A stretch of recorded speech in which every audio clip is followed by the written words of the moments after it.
Olá, seja bem-vindo a mais uma aula do nosso curso Panorama do Novo Testamento.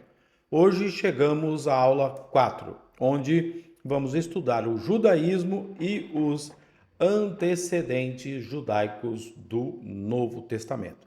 Esse é o nosso versículo-chave. Examinai as Escrituras, porque julgais ter nelas a vida eterna, e são elas mesmas que testificam de mim. João 5:39.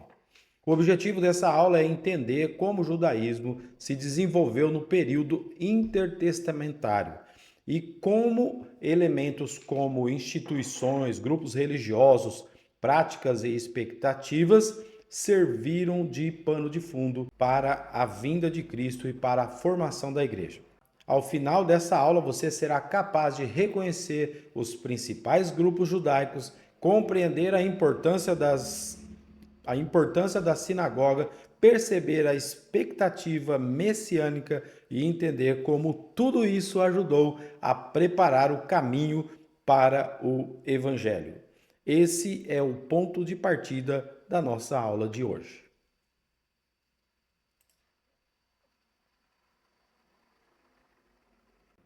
Quando estudamos o Novo Testamento, não podemos olhar apenas para Roma ou para a cultura grega. É essencial compreender também o judaísmo e como ele foi moldado ao longo dos séculos.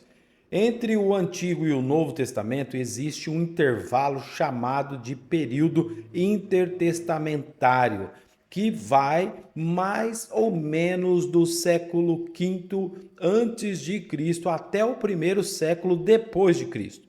Foi um tempo sem livros inspirados, mas cheio de acontecimentos que transformaram a fé e a prática do povo judeu. Foi nesse período que nasceram tradições e instituições que já encontramos prontas nos dias de Jesus. Durante esse período surgiram instituições que não vemos no Antigo Testamento, mas que aparecem no Novo já estabelecidas, como a sinagoga.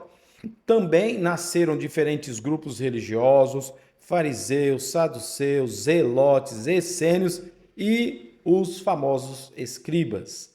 Além disso, cresceu uma expectativa messiânica, alimentada pela opressão estrangeira e pela leitura das profecias. Isso mostra que o judaísmo no Novo Testamento não era apenas uma continuação simples do Antigo, mas o resultado de séculos de resistência, reorganização e esperança.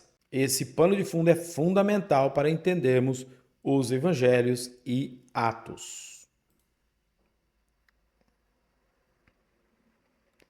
O período intertestamentário foi marcado por grandes transformações políticas.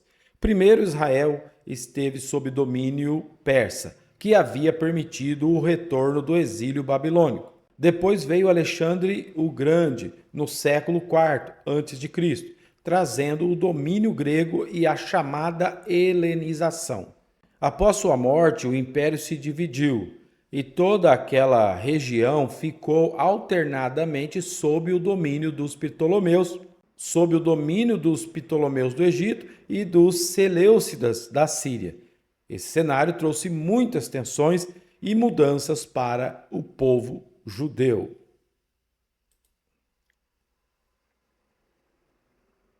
Nesse contexto surgiu uma das maiores crises religiosas da história de Israel, a tentativa de helenização forçada. O rei Seleucida Antíoco IV Epifânio proibiu a lei, perseguiu os fiéis e profanou o templo de Jerusalém, erguendo ali um altar a Zeus. A reação foi a revolta dos Macabeus, liderada por Matatias e seus filhos, especialmente Judas Macabeu. Eles resistiram militarmente, reconquistaram Jerusalém e purificaram o templo, dando a origem à festa da dedicação, conhecida como Hanukkah, celebrada até hoje.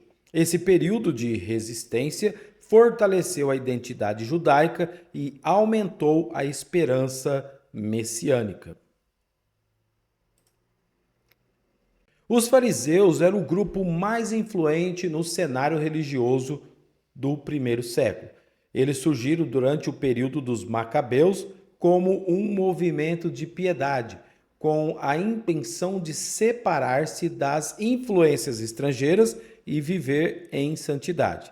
Eram conhecidos pelo rigor na obediência à lei e às tradições dos pais, valorizando interpretações detalhadas para aplicar a Torá ao dia a dia. Acreditavam na ressurreição, na existência de anjos e espíritos e no juízo final. O povo em geral os respeitava, mas muitas vezes Jesus os criticou por sua hipocrisia, denunciando a prática de parecer justo por fora, enquanto o coração permanecia longe de Deus. Ainda assim, entre eles havia pessoas sinceras, como Nicodemos e Gamaliel. Os fariseus representam um zelo que, sem coração voltado a Deus, pode se perder no legalismo.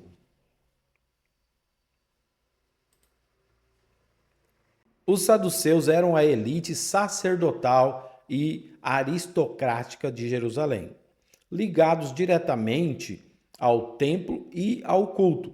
Tinham grande influência política e mantinham alianças com os romanos, o que lhes garantia poder. Diferente dos fariseus, não acreditavam na ressurreição, nem na existência de anjos ou espíritos. Por causa disso, estavam constantemente em debate com os fariseus e também em conflito com Jesus e os apóstolos. Como controlavam o templo, confrontaram diretamente a mensagem do Evangelho. Eles mostram como a busca por poder pode sufocar a verdadeira fé.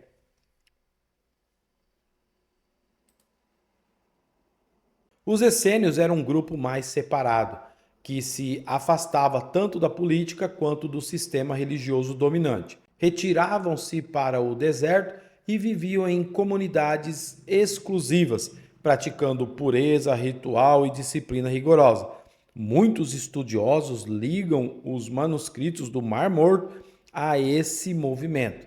Eles esperavam dois Messias, um sacerdotal e um real, que iria restaurar Israel. Embora não apareçam diretamente no Novo Testamento, sua espiritualidade fazia parte do ambiente da época, reforçando a expectativa de que Deus agiria em breve.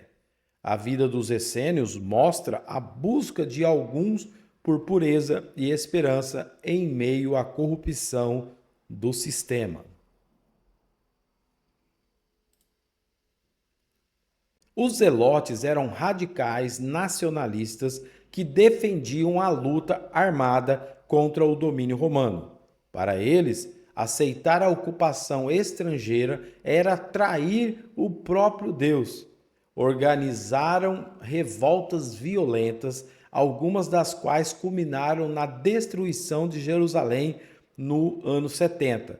Entre os discípulos de Jesus havia um chamado Simão, o Zelote, mostrando que até alguém com esse perfil encontrou lugar no seguimento de Cristo. Mas Jesus deixou claro que seu reino não se estabeleceria por violência, e sim pelo poder do Espírito. Os zelotes revelam a tentação humana de tentar impor o reino pela força. Os escribas não eram um partido religioso, mas uma função. Eles eram especialistas na lei, responsáveis por copiá-la, interpretá-la e aplicá-la. Muitos deles eram também fariseus, atuando como mestres e rabinos respeitados. Jesus frequentemente entrou em confronto com os escribas por absolutarizarem tradições humanas e por acrescentarem fardos pesados ao povo. Mas, ao mesmo tempo, sua dedicação ajudou a preservar as Escrituras. Os escribas mostram a importância de guardar a palavra, mas também o perigo de transformá-la em tradição sem vida. A sinagoga é uma das instituições mais importantes do período intertestamentário. Ela nasceu durante o exílio babilônico, quando o templo estava destruído e o povo precisou encontrar outra forma de manter sua fé viva.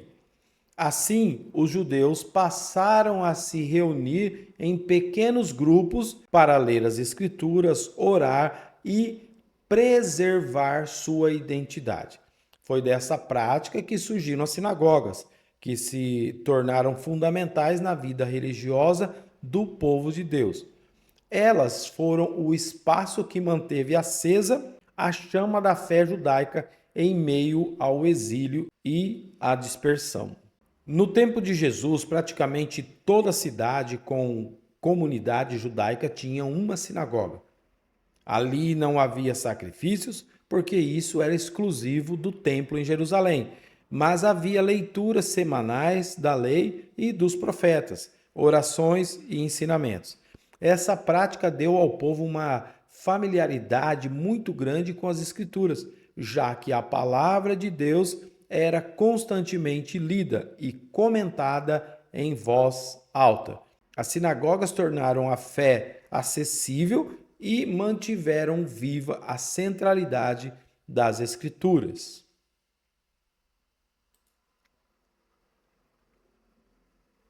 A sinagoga não era apenas um espaço religioso, mas também social e comunitário. Era ali que se reuniam os membros da comunidade e resolviam questões locais. Foi numa sinagoga em Nazaré que Jesus leu o texto de Isaías e declarou o cumprimento da profecia nele mesmo, conforme Lucas 4. Mais tarde, Paulo também se utilizou dessa estrutura. Em cada cidade que visitava, começava a sua pregação pela sinagoga, porque ali já havia judeus e prosélitos que conheciam as Escrituras. As sinagogas se tornaram o ponto de partida para a expansão inicial do Evangelho. As sinagogas também tinham grande importância para os judeus da diáspora, espalhados por todo o império. Elas permitiam que, mesmo longe de Jerusalém, continuassem reunidos em torno da fé. Muitos gentios, chamados de tementes a Deus, se aproximaram das sinagogas e, quando ouviram a mensagem cristã, estavam mais prontos a recebê-la. Dessa forma, a sinagoga se tornou uma ponte entre o Antigo e o Novo Testamento, preparando o terreno para o anúncio de Cristo. Podemos dizer que Deus usou as sinagogas como um instrumento para abrir caminho ao Evangelho.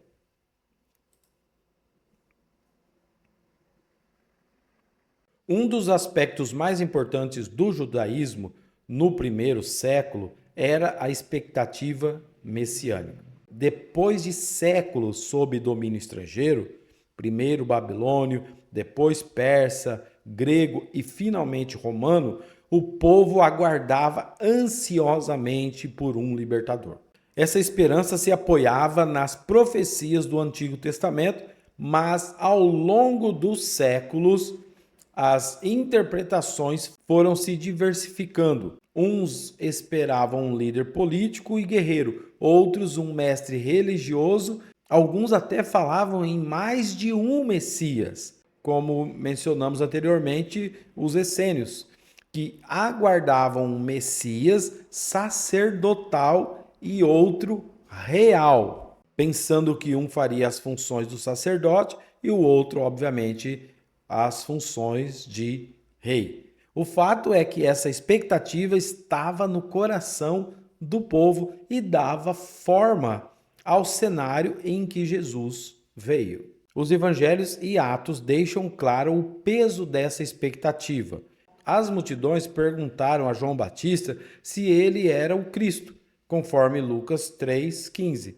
Até mesmo os discípulos de Jesus, após a ressurreição, ainda perguntavam se ele restauraria o reino a Israel. Em Atos 1:6, vários líderes revolucionários foram vistos como messias e levantaram revoltas contra Roma, mas todos fracassaram. Isso só alimentava ainda mais o anseio por um libertador definitivo. O ambiente estava carregado de expectativa messiânica em todas as camadas da sociedade. Jesus se apresentou como Messias, mas de um modo totalmente inesperado. Ele não veio com armas ou exército, mas como servo sofredor. Sua missão não foi expulsar Roma, mas libertar da escravidão do pecado. Ele cumpriu as profecias de forma muito maior do que o povo imaginava. Ele é descendente de Davi, mas reina para sempre. É profeta como Moisés, mas superior a todos. É o servo sofredor de Isaías, mas também o Rei da Glória anunciado nos Salmos. Essa redefinição foi um grande choque para muitos judeus e, por isso, muitos o rejeitaram. Mas para aqueles que creram, ficou claro que todas as promessas encontraram seu cumprimento em Cristo.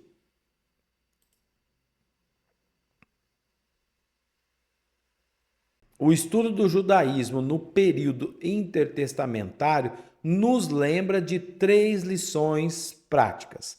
A primeira é que a fé sempre nasce de um contexto real. Deus revelou sua vontade dentro da história, em meio a crises políticas, opressão e resistência. Isso nos desafia a também viver nossa fé no contexto em que estamos, dialogando com a cultura sem perder a fidelidade ao Evangelho. A segunda lição é o risco do zelo sem coração. Fariseus e saduceus tinham conhecimento e dedicação, mas muitas vezes se perderam no legalismo e no apego ao poder. Isso nos alerta contra transformar a fé em formalismo vazio. A terceira lição é que Deus sempre prepara os tempos. A sinagoga, a leitura da lei e a expectativa messiânica foram instrumentos que ele usou para preparar a vinda de Cristo. Mesmo em períodos de silêncio, Deus está agindo para cumprir seus planos. Também aprendemos que nossas expectativas precisam ser moldadas por Deus. Muitos judeus rejeitaram Jesus porque esperavam apenas um Messias político, um guerreiro que expulsasse Roma. Mas Cristo não veio apenas para libertar Israel, veio para salvar o mundo inteiro. Até hoje, muitos buscam em Jesus apenas soluções imediatas ou triunfos terrenos. Mas precisamos lembrar que Ele é o Salvador que traz perdão e vida eterna. Seu reino é maior que as fronteiras políticas. É um reino espiritual, eterno e universal. A mensagem de Cristo sempre ultrapassa as nossas expectativas humanas. O judaísmo que encontramos no Novo Testamento foi moldado por séculos de exílio, lutas, influências estrangeiras e reorganizações. Disso nasceram os fariseus, saduceus, essênios, zelotes e escribas, além da sinagoga e da expectativa messiânica. Jesus surge nesse cenário não como representante de um grupo, mas como resposta definitiva a todos. Ele confrontou a hipocrisia dos fariseus, desmascarou a limitação dos saduceus, mostrou a verdadeira pureza que os essênios buscavam, rejeitou a violência dos zelotes e ensinou com autoridade maior que a dos escribas. Tudo isso mostra que Deus conduziu a história até a plenitude dos tempos, que nós vemos lá em Gálatas 4:4, preparando o caminho para Cristo. O mesmo Deus que preparou Israel para o Messias continua conduzindo a igreja até a volta de Cristo em glória. E assim concluímos a nossa aula 4 do curso Panorama do Novo Testamento. Espero que você tenha compreendido melhor como o judaísmo e seus antecedentes serviram de pano de fundo para a vinda de Jesus. Se este conteúdo abençoou sua vida, compartilhe esse vídeo com outras pessoas, curta e se inscreva no canal para não perder as próximas aulas. Na próxima aula veremos o conteúdo do Novo Testamento e a literatura dos Evangelhos. Que Deus abençoe sua vida. Até a próxima aula.